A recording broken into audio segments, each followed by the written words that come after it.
Hey, let's look at a overhyped, overwrought, overly serious piece of pop culture nonsense trash masquerading as a work of genius. And no, we're not talking about a Rob Liefeld comic. We're talking about Spawn Batman by Frank Miller and Todd McFarlane. I recently just did the DC version, the Batman Spawn, and it was basically my first time getting a really good look at it. And if I upload these the way I think I'm going to, that one comes just before this, so you maybe have seen that one. I wanted to look at that book for the first time, and I wanted to like it and think that it was actually the better work, and it's not. But neither is this any good. I remember when this came out, nobody could have possibly imagined almost anything that would have been more exciting or a bigger hype to the fandom at the time than Frank Miller doing Batman again. But not just that, he's doing Spawn and Batman with Todd McFarlane. Holy crap, this has got to be the coolest thing that we're ever going to see. And the cover sells the hell out of it to me. I love them jumping. I love the McFarlane design. I love that lightning in the background.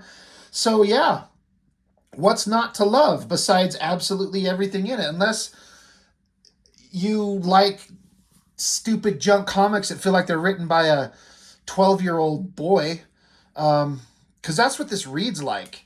I just remember thinking that this has to be the coolest thing ever. I don't know when this came out, if I had yet reading, if I had yet to read The Dark Knight. I don't think I had, but I understood that Frank Miller in The Dark Knight was supposed to be one of the greatest works of comic art ever, and it is. The hype and the popularity and the cultural relevance of The Dark Knight that Frank Miller did is absolutely valid. So, okay, so this Frank Miller guy, he's awesome. I think I had read. It's hard for me to remember exactly when things had come out. I believe he had been doing some Sin Cities by this point, and I was really into those. I was enjoying the hell out of those because they were so different and unique and unlike anything I'd ever seen. And I loved them. So great. And McFarlane, I mean, I was having a hard time admitting to myself that I did not like the Spawn comic, and the story as much as I was kind of pretending that I was fooling myself. Art wise, McFarlane's always great. I enjoyed his Spider-Man works. But it was hard for me to kind of admit that the Spawn book and the stories were just not really doing it for me. But Spawn, Batman, McFarlane, Frank Miller, good Lord, this is going to be the coolest thing you've ever seen. It's at least visually interesting in places. I'll give it that much. But having kind of done like a brief reread of this, I'm not kidding when I said it feels like it's written by an idiot 12-year-old kid. And I don't understand. I was talking about this recently with a friend where Frank Miller has written some genuinely incredible stuff, but it doesn't mean that everything he does is brilliant. And I can't tell if he's writing stuff as a joke to kind of make fun of us all, or if he's writing this stuff and it sounds so stupid and he thinks it's great. And he's not self-aware enough to understand how god-awful it is. Now, this is 1994, so this is still Frank Miller. Like, he's still about to produce I believe, the majority of the works of Sin City, and that is all brilliant stuff. So he's, at least in his prime, maybe at the peak, coming down from his prime as far as his cultural relevance and his popularity. He'd done his Daredevils, the Batman work, all this stuff. But this thing just is so dumb. And, he's trying to write this text that's supposed to read so serious, a cold night, a dark night, an unforgiving wind, a merciless city, Gotham. Okay, that's working so far. It just, that by itself, if that's all I read, I'd be like, okay, I'm okay with it.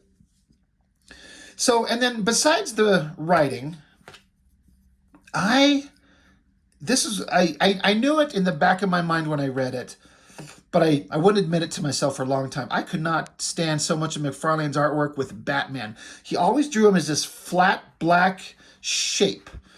No three-dimensional, not always, but often, that no three-dimensional kind of form. He's just this flat black kind of abstract shape. And I like these teeth and these wide set eyes. I don't like that at all. I mean, the basic drawing is fine, I guess. The Batman, the you know, his body underneath that cape, even they got these little pointy things that what are they? I don't know. But this face thing drives me nuts. And I don't like it there. I do not like it there.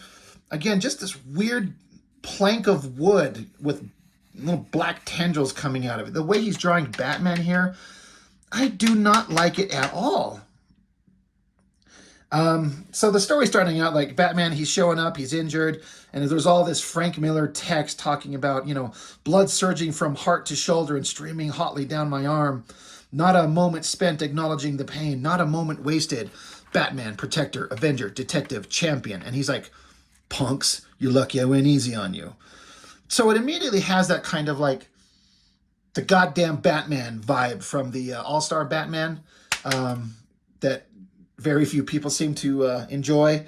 Frank Miller has this voice for Batman that it might have worked in The Dark Knight, but I don't feel like it works anywhere else. And then this thing where he finds these like robotic gloves and the dialogue boxes are pointing at him.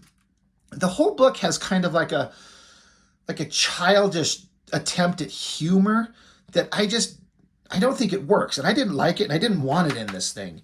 I wanted something more serious and cinematic and dramatic and not stupid. These weird robots show up and beat the shit out of Batman, and you know, it's got, again, all the same Frank Miller kind of dialogue. No chance, useless, move slowly, stay conscious, ignore the pain, stay conscious. The gloves humming with the promise of power. So he puts them on, and he's able to use these robotic power gloves to beat up this robot thing that shows up to attack him. All right, so it's Batman doing detective work. He finds a human face under there, which he proceeds to keep battling it and pulls out, and it's like a human head, but only a head, like robotic components. Oh, okay. I mean, all right. Again, I do not like these eyes on this Batman head here. It looks silly. And then it gets into, this is, I believe, who ultimately becomes the main villain of the story, and I don't care about anything with that. So, you know, Batman's back at his Batcave, and he's investigating this weird robot head, and this is another McFarlane thing, like this goofy face, that bottom lip tucked out and that almost touching his nose. He looks like a goofy dum-dum, and he keeps giving him these goofy faces. Look at him, like it's like he's looking sad. It just detracts from anything that makes Batman awesome by making him look silly. Anyway, they're just kind of investigating this weird robot head and trying to, you know, be the detective, right? But I guess he gets the idea that he needs to go from Gotham. He needs to go to New York City.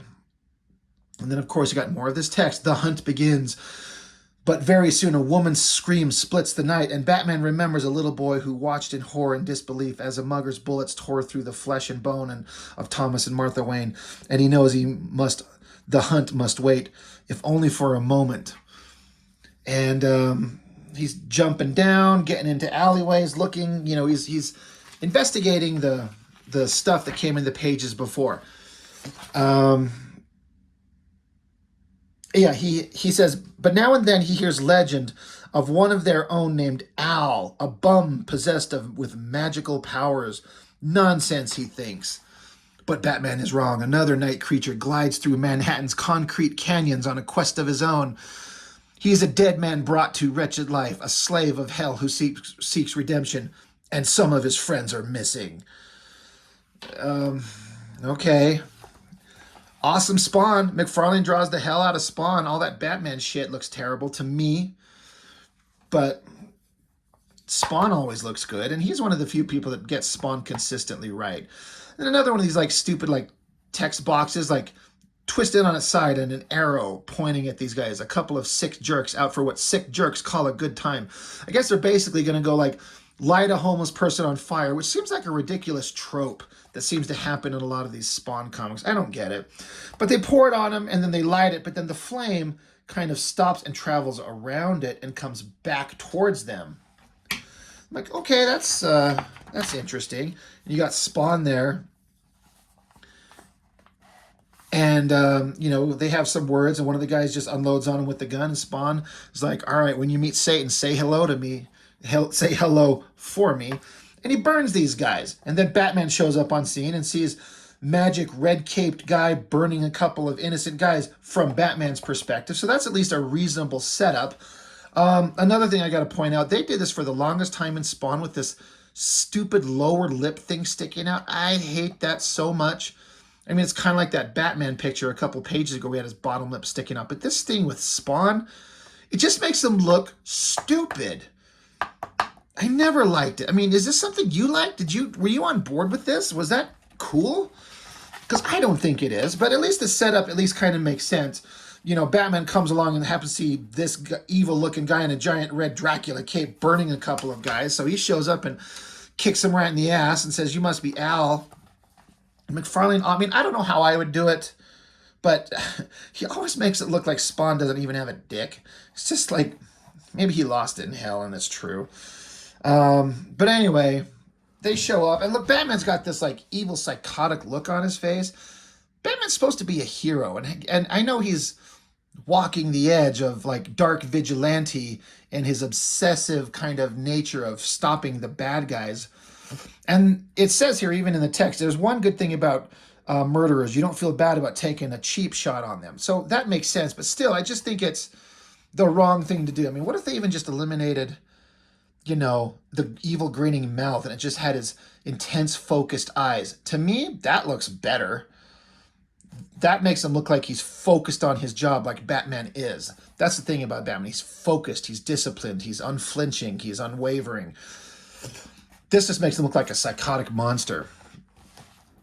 So he shows up, "This is my turf, Batman, back off." And then Batman's thinking to himself, this Al should be crippled, but he pivots expertly. So, addressing the fact that before the character of Spawn died, he was a trained soldier, and he knows how to fight. I mean, he's obviously no one's going to be as good as Batman. But, Batman's sitting here thinking, like, punching him is like punching a brick wall and, like, kicking a slab of granite, yet he hisses like a man. Al does. He breathes like a man. What is he made of? So I appreciate the fact that Batman's like, this isn't a human, whatever he is. This might be the one cool thing I liked in this book. The way that, he's got Batman drawn here and he pulls out 3 batarangs and you can just kind of see him pull them out and then kind of like I don't know what to, it's almost mechanical how he just pulls them out and just this like snack, snack, snack. That's really cool. And then lets loose with his batarangs. Spawn's chains pop up and deflect him.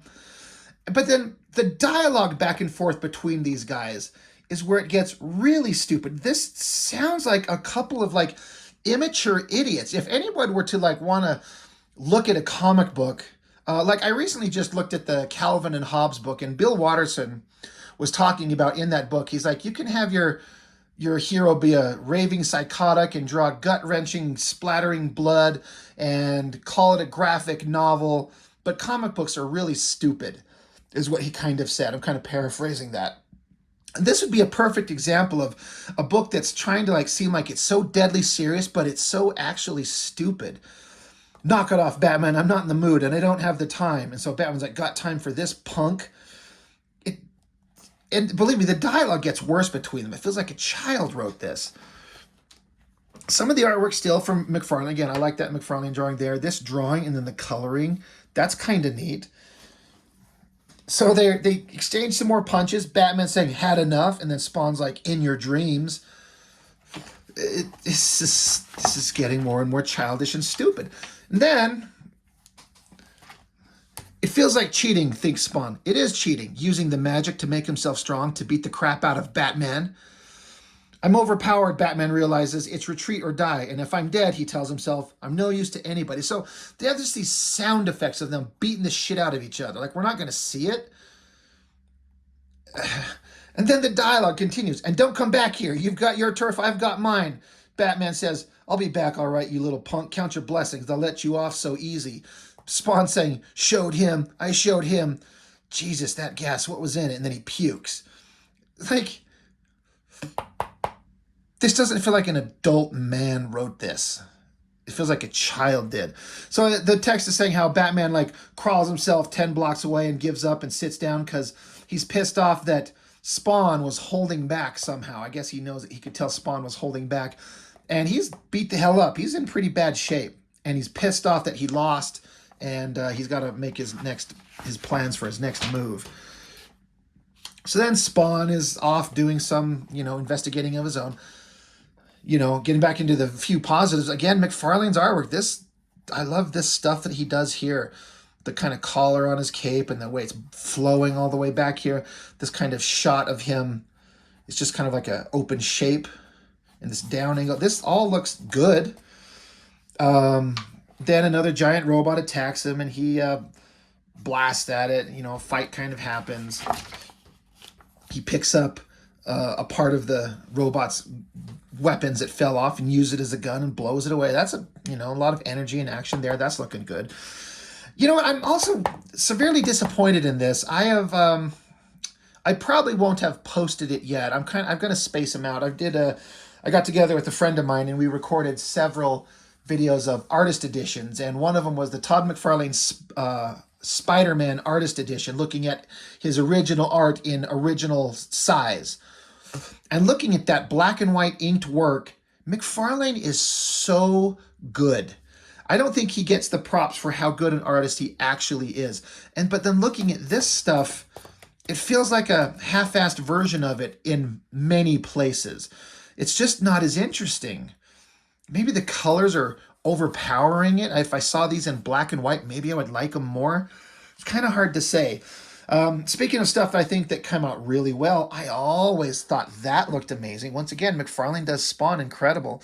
The figure standing there and this weird jagged kind of look at the cape, and then that coloring with these kind of hard color shapes, that looks really good. So, even though I'm saying McFarlane's just not impressing me that much, he still will do these moments where they look really cool. That's another one.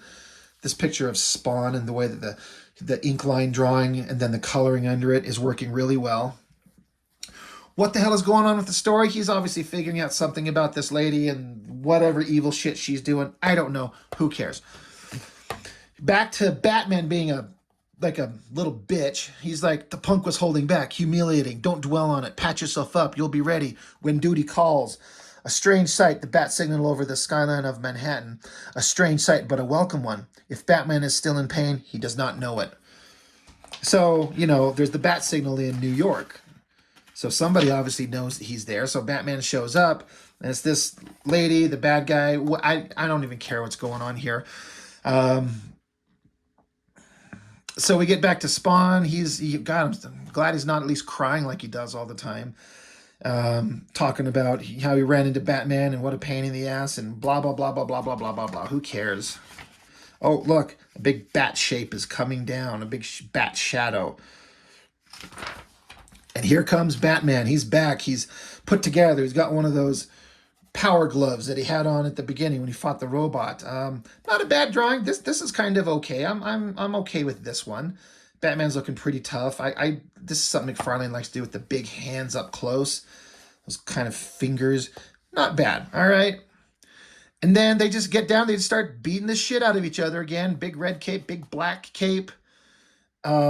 Batman's happy because he faces an opponent who can take a world of punishment. No need for the usual restraint. So he kicks him and just start beating the shit out of each other. Here comes the stupid childish dialogue again. Idiot, you're an idiot. I'll tear you apart.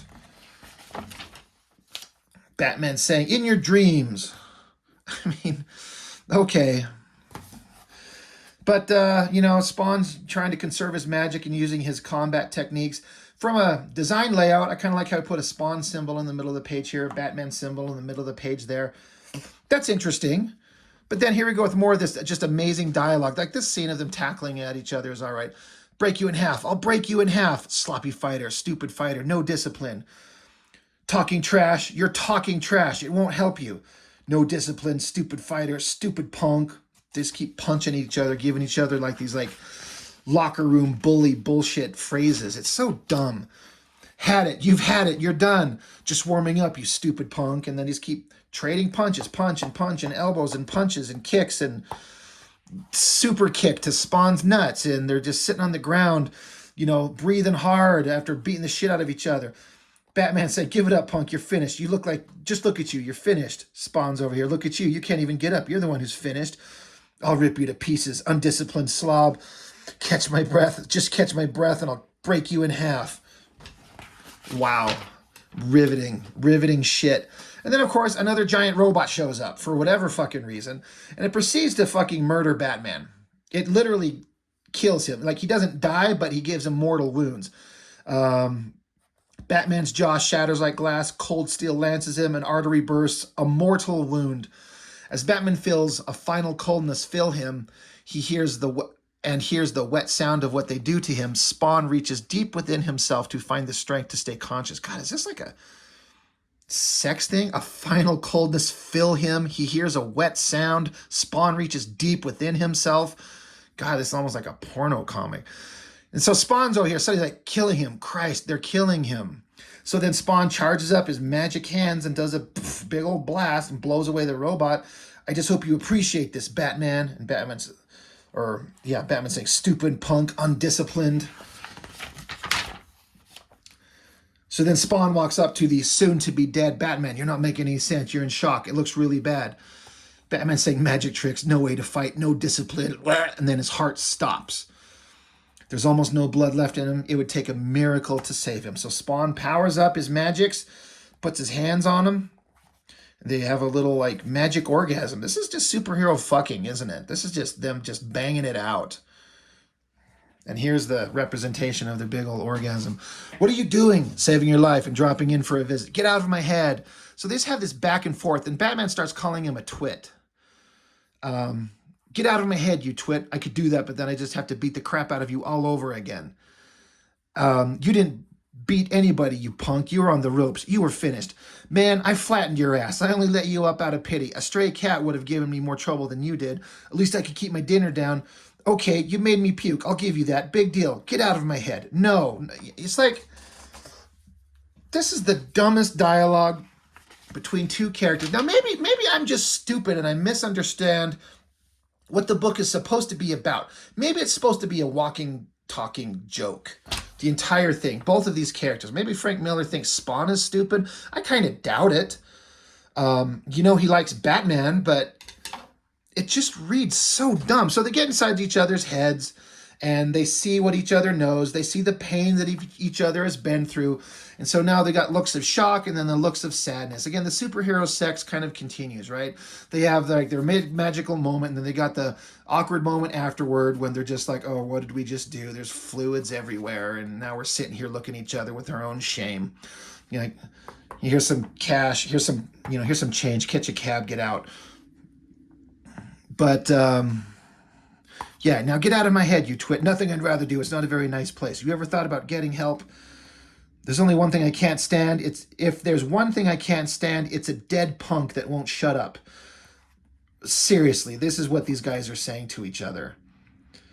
If you could just eliminate the dialogue and just look at the artwork, how Batman's standing here with his cape flowing up on the sides and Spawn's there with his shit flowing in the wind. Pretty cool. I'd like to get someone else to rewrite this book. Just eliminate every bit of text and have him write it fresh. I bet we could come up with something better. This splash page, pretty good, except for that stupid little lower lip thing that Spawn's got going on there. I hate it, and they did it forever. I just hate that thing. But, pretty cool splash page. Now we get into like the villain that they should have been fighting the entire time instead of each other. Some giant boat, whatever. This lady's doing some evil shit. She's got nuclear weapons. She's going to sell them to people, I guess. Whatever. So Batman, Spawn, they show up, and I guess they can hear each other in their thoughts now. Like Batman even says that Spawn is dumber than Clark, and he's like, "Who's Clark?" Like, none of your business. And then Batman's even saying, "Kick up all the noise you want, though it's a wonder you can even move with all those stupid chains." Spawn saying, "That was a cheap shot, man." it's just so dumb. So now they're teamed up and they're going into this place to stop these bad guys. Big explosions. And at some point, somehow, Spawn takes a gun and shoots at the bad guy lady, and the shit tumbles on top of her, and big spiky things come down and stab her to death. And in her last moment, she gets this little, like, I guess it's like a brooch or something that she carries, and she pushes a button, and it launches a nuclear missile. A nuke heading straight for the center of town. Do something, you twit. And Spawn grabs him, and they have like one last little manly Brokeback Mountain hug it out, bailing you out, and I've got to put up with this abuse. Hold on to your guts, Bat Boy. This is going to suck. A surge of hell power, teleportation. It's the worst. Batman and Spawn are ripped to atoms. Ripped to atoms, shredded, rebuilt, and regurgitated from either side, from either to the side of a speeding Soviet missile that promises the death of New York's millions. So they're working on it, trying to figure out how to, disarm the weapon. Batman's acting like he knows how to do it. Spawn's saying, no, I've seen this model. I know how to do it. And then Batman here says, I won't touch it, wrong. And don't you touch my cape, ever. Nobody touches my cape. Like, all right, Batman. So, genius at work. A mind so brilliant it might have revolutionized the field of physics. Hands so skillful they could have served as a concert pianist or a safecracker.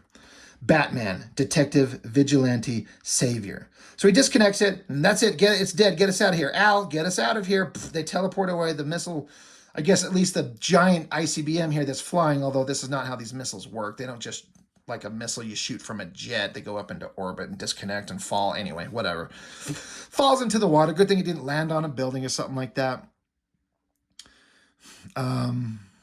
So they got to have their last little, like, bro off about who's tougher. Your methods are revolting. Your disrespect for human life is detestable. Your lack of discipline is nothing short of embarrassing.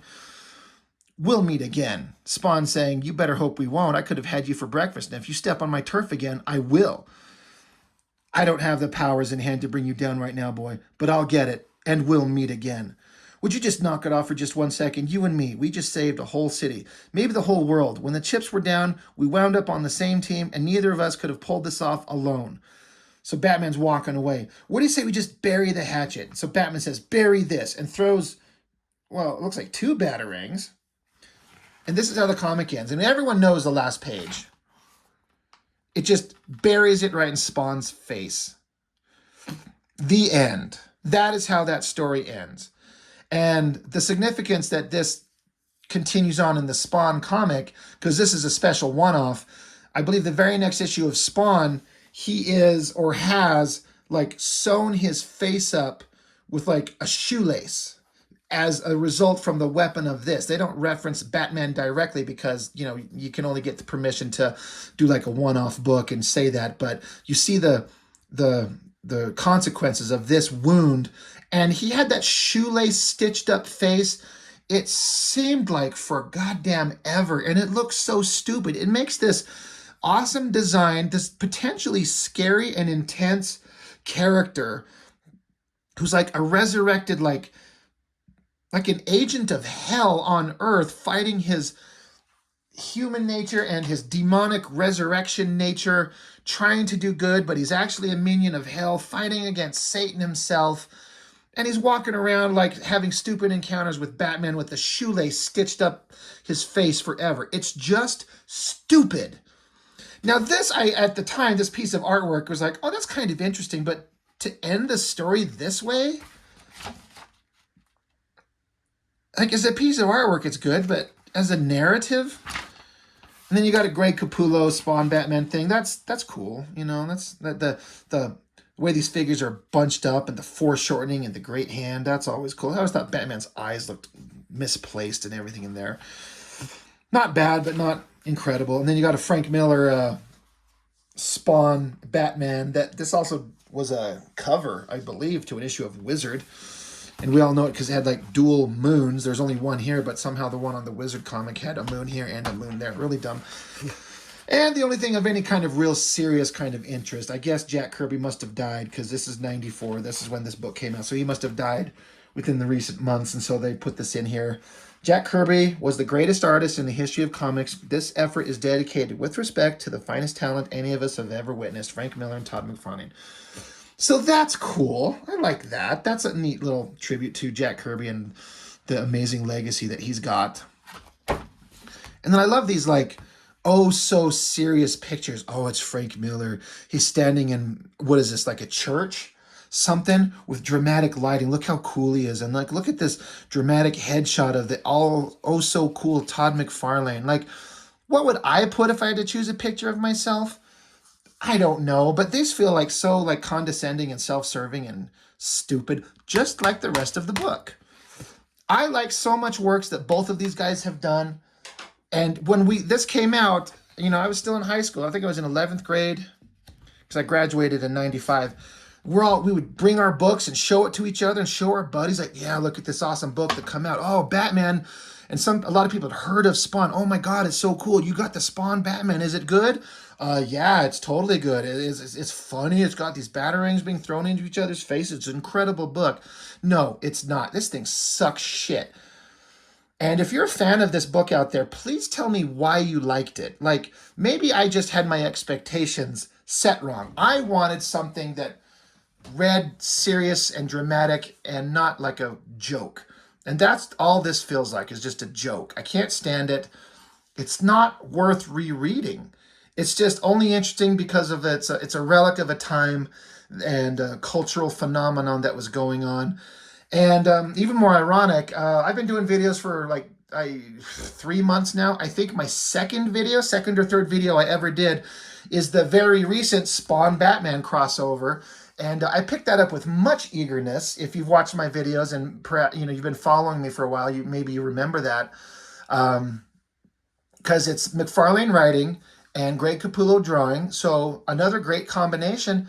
And it didn't read as silly and stupid as this, but it was boring. It was better than this, but it still wasn't very good. So, one would ask, well, what the hell would you do, Rob? You tell people that you like to create comics and you write and you draw. What the hell would you do, Mr. Smarty Pants Know Everything? Fuck, I don't know. You pay me a lot of money like these guys get paid, and I bet I could come up with something, maybe, and it'd probably suck. Who knows? Most likely. But that's just me, a nobody. When you got Miller and McFarlane, you kind of expect something better. But this seems to be a reoccurring theme with Frank Miller. He'll do an amazing work, and then he'll do a follow-up to it, and you want the same awesome thing. He does The Dark Knight, and then he does The Dark Knight Returns. And that Dark Knight Returns is just a joke. There's some relevance to it, but as compared to the original work, it's stupid. God, I'm sorry, I'm trying to think of it. He did 300, which I think is incredible. And then he did kind of a follow-up just in the last recent years. I picked up one issue of it, and I never picked up another one. Whatever that sequel was, it was like Xerxes. Not even close to being as interesting. What a stupid joke. Just terrible. I just had another thing in my mind that he had done. God, a follow-up. Why is my brain failing me? I don't know. I kind of wish he'd get back to doing some Sin City. All of that stuff was amazing, but I bet it would suck now. I bet it would be just terrible. Frank Miller's a weird guy, a guy of extremes. He also did the follow-up to the All-Star Batman. They did the Dark Knight and then the All-Star Batman and Robin with Jim Lee, which should have been an incredible work. And I actually enjoy that more than these because after a couple of issues, I think I kind of got it. Like, this is supposed to be a joke. This is not serious work. And Jim Lee drew some incredible visual images, better than McFarlane does here. So I like those better, and then that thing never even got done. It never even finished. So, I don't know. I've said this before on the Batman Spawn, the DC version. Frank Miller, he's a guy of extremes. He either does the greatest work he's ever done ever, or he does the stupidest thing you've ever seen in your life. At least that's my opinion. We all don't have to agree. But anyway, that's all I've got for now. Thank you for watching, as always, and I will see you next time.